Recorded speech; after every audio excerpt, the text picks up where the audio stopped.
এবার স্বপ্নে যদি কেউ গর্ত দেখে, যে সে গর্ত খুঁড়ছে বা তার জন্য কেউ গর্ত করছে, এটা ষড়যন্ত্রের সাথে সম্পৃক্ত।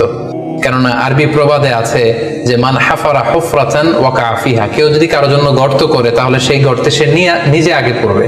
তাহলে গর্ত করা মানে অনেকটা কারো বিরুদ্ধে শত্রুতা করা বা ষড়যন্ত্র করার একটা চিহ্ন বহন করে।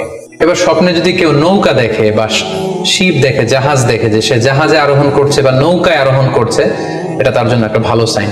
সে কোনো বিপদ থেকে মুক্তি পাবে বলে ধারণা করা যেতে পারে।